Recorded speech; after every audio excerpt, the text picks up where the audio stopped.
नमस्कार मित्रों, आप सभी का स्वागत है जियो टॉक्स हिंदी में। इस सप्ताह हम चर्चा करेंगे कि तालिबान को कौन ख़ास तौर पे उत्तरी अफ़गानिस्तान में चुनौती दे रहा है।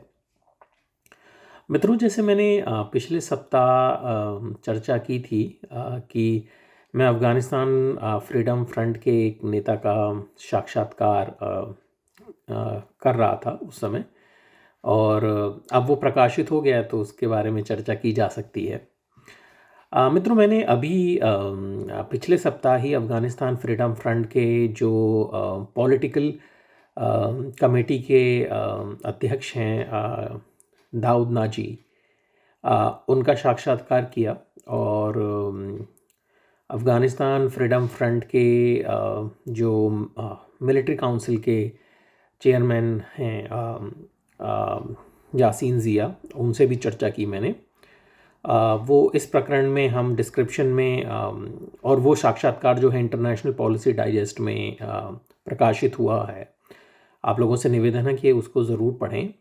वो काफ़ी एक विस्तृत साक्षात्कार था, जिसमें विभिन्न विषयों पे चर्चा की गई। उसको हम डिस्क्रिप्शन में डाल देंगे। आप लोगों से निवेदन है कि उसको ज़रूर पढ़िएगा। मित्रों, चलें चर्चा करते हैं कि उत्तरी अफ़गानिस्तान में तालिबान को किस तरह की चुनौती का सामना करना पड़ रहा है, और ख़ास तौर पे अफ़गानिस्तान फ्रीडम फ्रंट के द्वारा किस तरह की चुनौती जो है वो प्रस्तुत की जा रही है तालिबान के विरुद्ध। मित्रों, अफ़गानिस्तान फ्रीडम फ्रंट का गठन ये जुलाई 2022 में करीब हुआ था। सोशल मीडिया के माध्यम से ही अनाउंसमेंट आई थी, बाद में प्रेस रिलीज भी आई थी। और इस संगठन का जो नेतृत्व करते हैं, ख़ास तौर पे जो अफ़गानिस्तान के पूर्व सेना प्रमुख हैं, जनरल यासीन ज़िया, वो इसका नेतृत्व करते हैं। और दूसरे जो प्रमुख नेता हैं जो इसका जैसे मैंने बताया कि पॉलिटिकल कमेटी के चेयरमैन हैं दाऊद नाजी, जो पहले सलाहकार भी थे इन अफ़गानिस्तान के नेशनल सिक्योरिटी काउंसिल के। वो भी एक दूसरे बड़े प्रमुख नेता हैं अफ़गानिस्तान फ्रीडम फ्रंट के।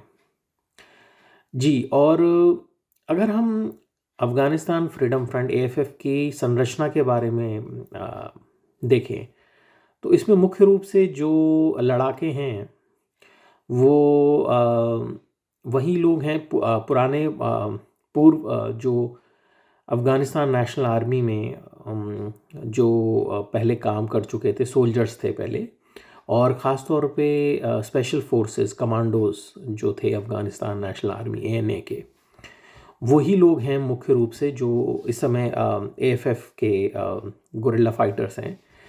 और ये जो संगठन है वो मुख्य रूप से उत्तरी अफ़गानिस्तान में, और ख़ास तौर पे सलंग वैली जो है परवान प्रोविंस में, परवान प्रोविंस जो है पंजशीर के पड़ोसी एक प्रोविंस है। दूसरा अंद्राब है, और कपिसा, बागलान, तखार प्रोविंस, यहाँ पे ये काफ़ी सक्रिय हैं। इन्होंने एक दो हमले जो हैं वो दक्षिणी अफ़गानिस्तान में भी, जैसे कांधार में किए हैं, जो पश्तून बाहुल्य इलाका है, प्रोविंस है अफ़गानिस्तान का। पर वो मुख्य रूप से केवल अपनी उपस्थिति दर्ज कराने के लिए ही था।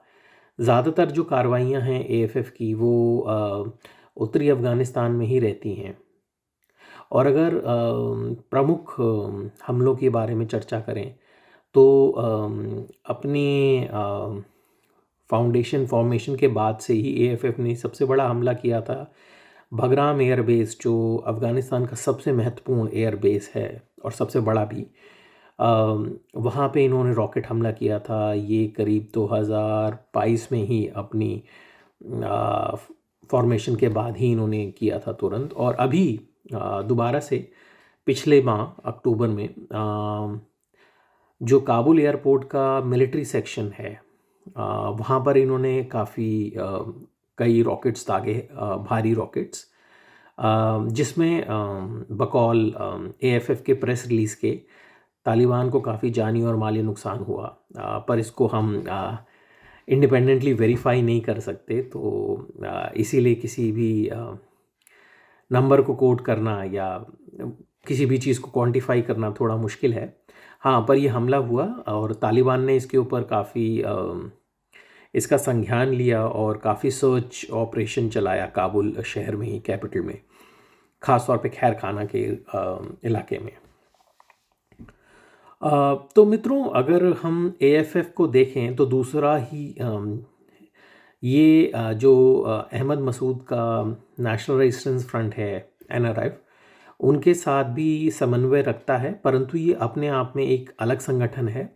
इसका नेतृत्व, कमांड एंड कंट्रोल, सब कुछ जो है वो अलग है। एनआरएफ के साथ ये कुछ जगह सहयोग ज़रूर करते हैं, परंतु इनकी संगठनात्मक संरचना जो है वो एनआरएफ से बिल्कुल अलग है। जैसे मैं चर्चा कर रहा था कि एएफएफ एक अलग संगठन है और बाकी संगठनों के साथ ये समन्वय ज़रूर करते हैं।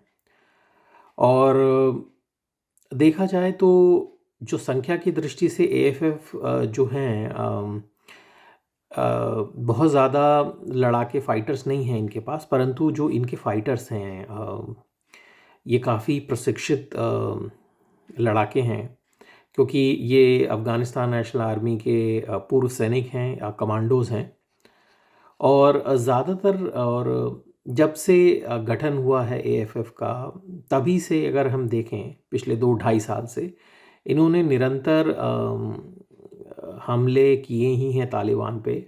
ज़्यादातर जो हैं वो हिट एंड रन हमले किए, एम्बुश के माध्यम से आईडी लगाना ये, और कुछ जगह पे तालिबान के जो लोकल कमांडर्स हैं उनका टारगेटेड उन पे हमला करना।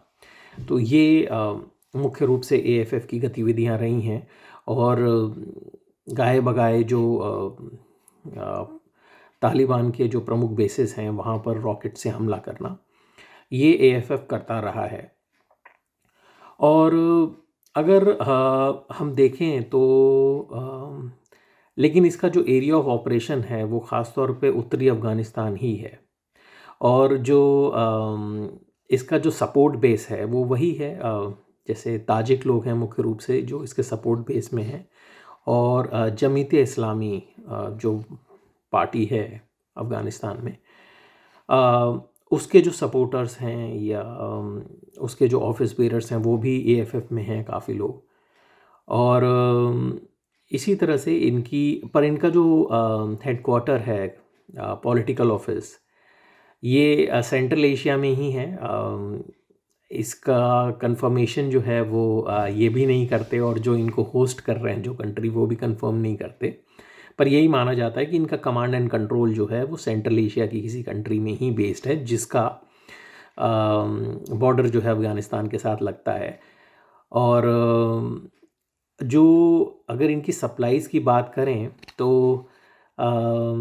इस बात का अनुमान है, इसकी प्रबल संभावना है कि जब अफ़गानिस्तान नेशनल आर्मी ने सरेंडर किया, इसमें से कई ख़ास तौर पे विशेष जो स्पेशल ऑपरेशंस ग्रुप थे उन्होंने सरेंडर नहीं किया था, और उन्होंने अपने इक्विपमेंट्स और एमुनेशंस, वेपन्स के साथ अपने साथ लेके वो लोग छुप गए थे या अफ़गानिस्तान को छोड़ दिया था, और सीमावर्ती जो इलाके हैं वहाँ या पड़ोसी देश में चले गए थे। तो यही वो लोग हैं जिन्होंने बाद में एएफएफ का गठन किया जनरल यासीन ज़िया के नेतृत्व में। अच्छा, अगर हम इस बारे में बात करें कि एएफएफ जो है इसका उद्देश्य क्या है, तो इसका उद्देश्य दोबारा से इस्लामिक रिपब्लिक जो है उसका गठन करना है और तालिबान को सत्ता से हटाना है। और जो तालिबान ने जो रिस्ट्रिक्शंस लगाई हैं, सिविल राइट्स सस्पेंड किए हैं, ख़ास तौर पे महिलाओं, वुमेन्स की एजुकेशन को जो प्रतिबंधित किया है, उसको दोबारा से बहाल करना, ये एएफएफ का उद्देश्य है, जो इन्होंने अपने मैनिफेस्टो में भी जो अभी सितंबर माह में रिलीज़ किया था, उसमें काफ़ी प्रमुख रूप से मेंशन किया गया है। लेकिन ये मेरा एक अपना भी असेसमेंट है कि एएफएफ ये बात भी जानता है कि तालिबान की जो इस समय सत्ता पे जो पकड़ है वो काफ़ी मजबूत है, और तालिबान हर रूप से इस समय काफ़ी सुदृढ़ स्थिति में है, चाहे आप आर्थिक रूप से कहें, चाहे हथियारों के माध्यम से कहें, या कुछ हद तक कूटनीति के माध्यम से भी इस समय तालिबान की स्थिति काफ़ी सुदृढ़ है। तो एएफएफ ये भी सोचता है, ये मेरा अनुमान है, कि कम से कम ये सैन्य दबाव बनाया जाए तालिबान पे, ताकि वो जो एक समग्र सरकार है, मतलब एक इंक्लूसिव गवर्नमेंट बनाए, जिसमें जो बाकी एथनिक ग्रुप हैं, जातीय समूह हैं अफ़गानिस्तान के, ताजिक, उज़्बेक और हज़ारा, उनको भी प्रतिनिधित्व दिया जाए। क्योंकि इस समय अगर आप तालिबान की सरकार को देखें तो उसमें दबदबा जो है वो पश्तून लोगों का ही है, और बाकी जो जातीय समूह हैं उनका नाम मात्र का उनको सम्मिलित किया गया है। तो एक उद्देश्य एएफएफ का ये भी हो सकता है कि तालिबान पे जब तक सैन्य दबाव नहीं पड़ेगा, तालिबान कभी भी एक इंक्लूसिव गवर्नमेंट, समग्र सरकार का गठन नहीं करेगा, और बाकी जो जातीय समूह हैं वो हमेशा हाशिए पे ही रहेंगे अफ़गानिस्तान में। अच्छा, अगर इस बात की हम संभावना देखें कि सफलता मिलने की क्या संभावना है एएफएफ को, तो मित्रों, जैसा हम लोग पिछले करीब 4 दशकों से देख रहे हैं कि अफ़गानिस्तान में निरंतर कोई ना कोई संघर्ष चल ही रहा है। इंटेंसिटी कम ज़्यादा होती रहती है, पर निरंतर ही संघर्ष चल रहा है। तो अफ़गानिस्तान की राजनीति में जब तक किसी सैन्य दबाव का इस्तेमाल ना किया जाए, यही देखने में आया है, तब तक कोई बदलाव आता नहीं है। और ख़ास तौर पे ये जो करंट रिजीम है, ये वैसे भी चुनाव में, डेमोक्रेसी में बिलीव तो करती नहीं है। तो अगर बिना सैन्य दबाव बनाए आप इनके साथ कोई भी नेगोशिएशन नहीं कर सकते। तो एएफएफ का यही मुझे लगता है, जहाँ तक मेरा विश्लेषण है, कि ये एक प्रमुख उद्देश्य है कि एक सैन्य दबाव तालिबान पे ज़रूर बनाया जाए। तो मित्रों, आज हमने चर्चा की कि उत्तरी अफ़गानिस्तान में इस समय तालिबान को किस तरह की चुनौती का सामना करना पड़ रहा है। इसको एक बड़ा गंभीर सैन्य संकट तो नहीं कहेंगे हम तालिबान के लिए, परंतु ये भी दर्शाता है कि तालिबान के लिए सारी स्थितियां सामान्य भी नहीं हैं, और जितना वो सामान्य दिखाने की कोशिश करते हैं स्थितियों को, या वो जितना दावा करते हैं कि उनकी पूर्ण नियंत्रण है अफ़गानिस्तान पे, ऐसा भी नहीं है। कई जगह उनको चुनौतियां मिलती हैं, मिल भी रही हैं। और देखिए, एक बात ये भी है कि एएफएफ जो है वो केवल सैन्य दबाव तो बना ही रहा है, परंतु एक बड़ा साइजेबल सेक्शन ऑफ सोसाइटी जो है उसमें नाराज़गी भी है तालिबान के प्रति। तो एएफएफ ये भी सोचता है कि जब हम सैन्य दबाव अगर तालिबान पे बढ़ाएंगे, तो जो पॉपुलेशन का वो ग्रुप जो तालिबान से पूर्ण काफ़ी असंतुष्ट है, वो खुल के सामने उनका समर्थन करेगा। तो ये एक इस तरह की स्ट्रैटेजी है जो एएफएफ कर रहा है, और ये कितनी सफल होती है, इसका क्या परिणाम निकलता है, ये तो आने वाला समय ही बताएगा।